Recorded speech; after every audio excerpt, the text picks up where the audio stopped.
Hello everyone, I'm Himani and welcome to the second episode of the Culture Talk. In today's episode, we're going to talk about some unique and interesting laws from around the world.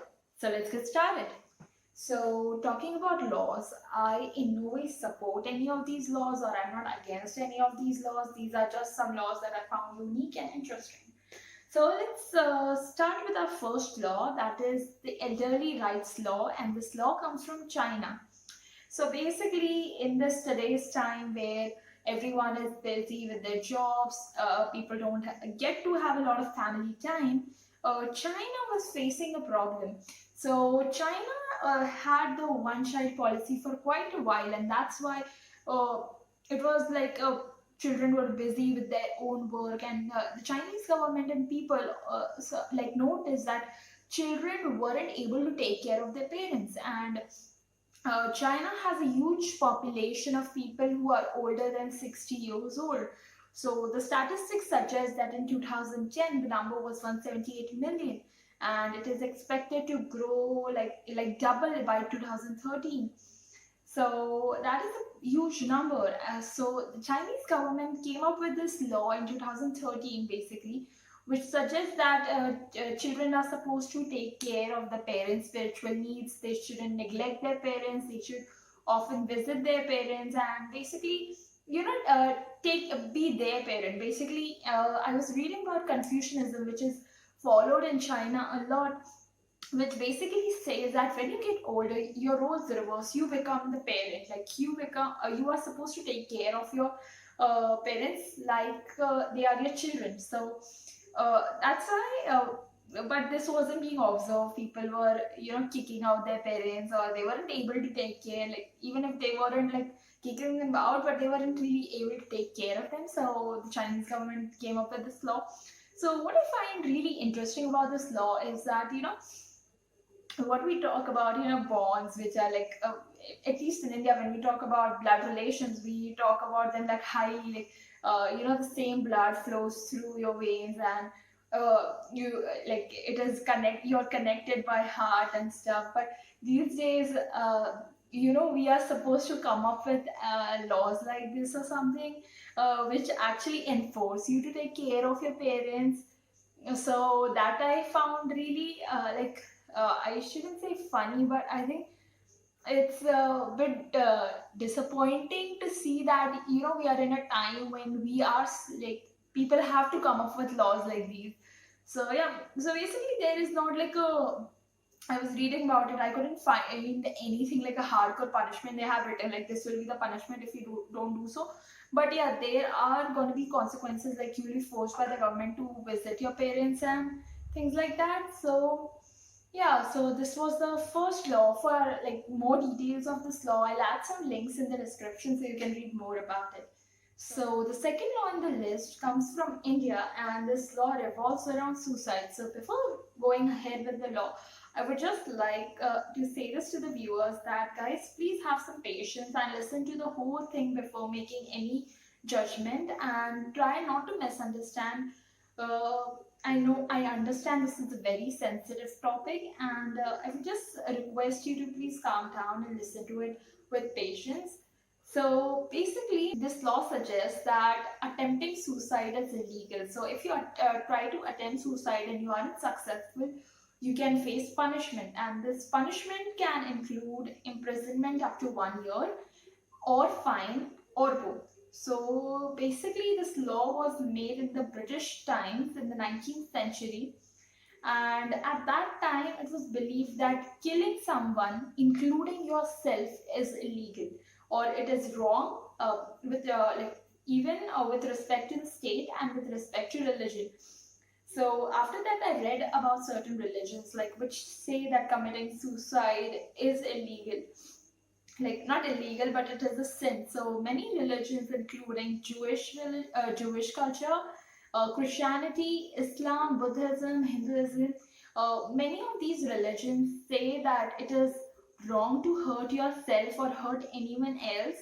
It's wrong to take your life. It's a sin. And that's why I think this law came into practice, because at that time people believed it's wrong trying to kill yourself, and that's why maybe they thought like if they have a law like this, people will think before attempting suicide or something like that. But I would just like to give you an update. Like, this law still exists, but there is, like, with the increasing awareness about mental health, a new act was formed which is called the Mental Health Care Act, which basically states that if someone does suicide under a great stress, then that person won't be punished according to the previous section.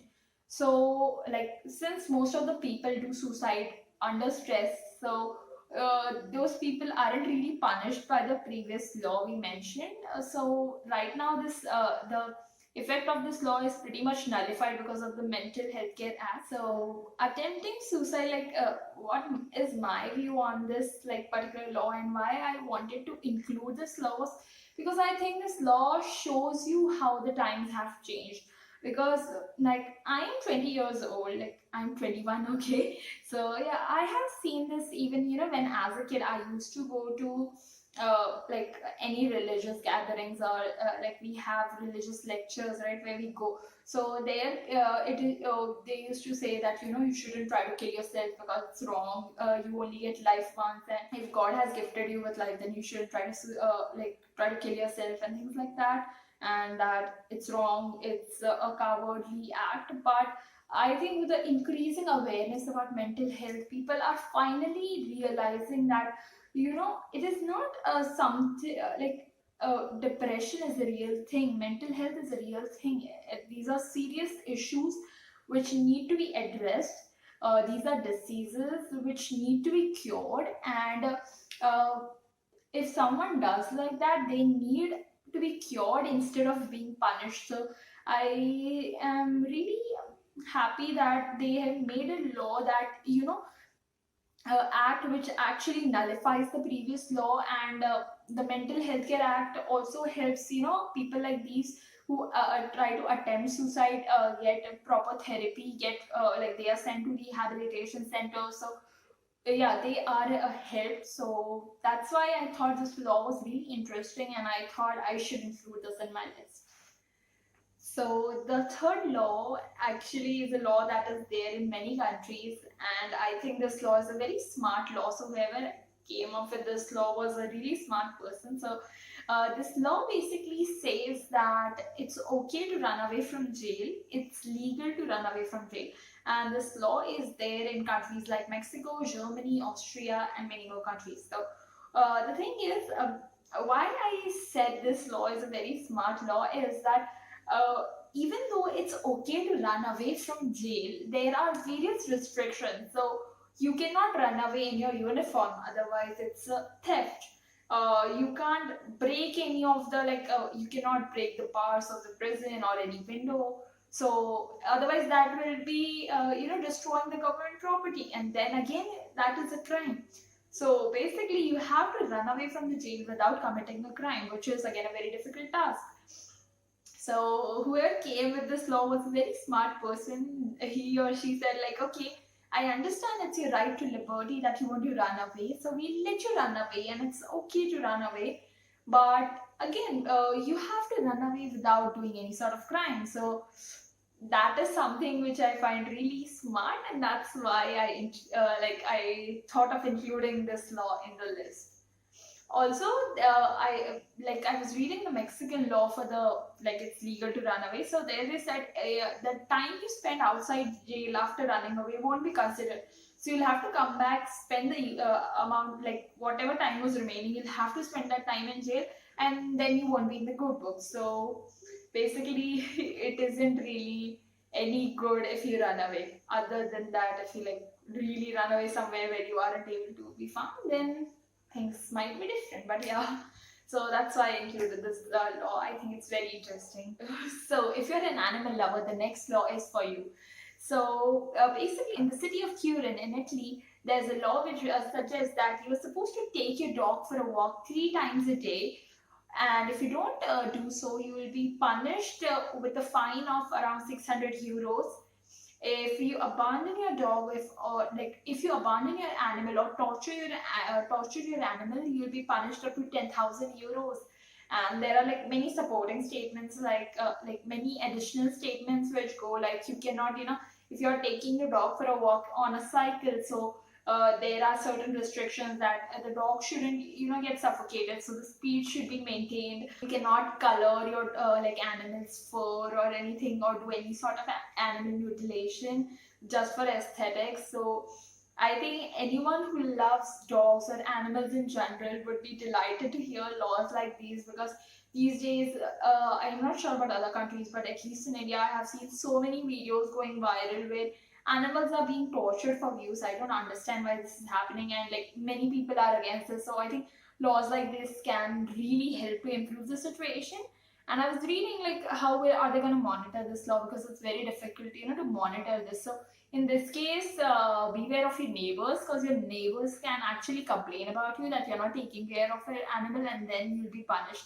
And I also read that these people have a 20-page long book which basically has various laws which are regarding animal rights. So surely the best country when it comes to animal rights. And yeah, that's the reason why I found it really interesting. And I think there should be more laws like this, because animals also have life, and we should make sure we take care of them. And especially if you are taking a pet, make sure you take care of them. They are not toys, they are not stuffed toys to be just played and then throw, like just for you to play and then throw them away. They are not like that. You are supposed to take care of them like your own baby. So yeah. So the next law that we're going to discuss comes from south of Australia. So if you're someone who's looking for a place to hold a wedding and you don't want to be disturbed, so I think this is the place for you. So basically, there is a law in South Australia which makes disrupting any wedding, funeral, or any sort of religious occasion illegal. So basically, if you disrupt a wedding or a funeral or any other occasion which is mentioned in this law, you can be punished. You will be fined up to $10,000, or you will be imprisoned for around 2 years. So I think Australians living in the south of Australia take their weddings, their funerals really seriously. And the reason why I added this particular law in this list was because the law in itself is not that unique, but the punishment for this particular law is what makes it really unique. Because I have like, according to me, this is something like a very huge punishment. So I read this somewhere that do tell your drunk uncle to make sure that he doesn't disrupt any wedding, or he doesn't barge into some wedding. Otherwise, the price he'll have to pay can be really bad. So yeah. So the next law in this list is my favorite law, and it comes from Sweden. And this law basically states that the fine that you have to pay for a particular crime is going to be proportional to your income. So this law isn't valid for all sorts of fines. For like one-time monetary fines, this law is not applicable. But if it's a severe crime, then it will be proportional to your income. So I really like this law. There's a similar law in Finland which basically suggests that that if you have a speeding ticket, like many countries have this law, right? If you like drive really fast, then you will get a speeding ticket. So the fine you have to pay is generally half of your daily income. So I really love these two laws, because the reason why we have fines in the first place is so that people should be, like people should try to not do the crime, or like the fines should make people feel scared a little bit that if we do a crime, we'll have to pay this fine. But what happens in most of the countries is that, if you're poor, if you don't have money, then you think about paying a fine. Like, okay, I shouldn't do this crime, or I'll have to pay a fine and I can't afford it. But if you're a rich person, these fines won't really matter. Like, okay, if I just have to pay this much, okay, I'll give it and let's just get with it. So I think if the fine is proportional to your salary or your income, then this thing will, really have impact even on the like people who have a higher income. So that's why I really like this law, and I think this law can make a good change in the society, and that's why I thought this law was really interesting and wanted to include this in this particular list. So the next law in this particular list comes from the city of Monaco. This law basically says that it is illegal for the citizens of Monaco to gamble in Monaco. So, why this law is interesting or funny? It is because Monaco is the home to the one of the most famous, or I should say, infamous casinos in the world, which is Monte Carlo Casino, which generates a yearly revenue of around $690 million. So, why I found this law is really funny is because I like people use this phrase a lot, like at least in here. So that is like a person who like makes alcohol wouldn't want to drink it if he knows the side effects of it. So basically, when this casino was being made in the mid 1800s, the Princess Caroline, the ruler at that time, she made a rule that she didn't wanted the people of Monaco to go there in the casino. She wanted all the revenue to come from foreigners.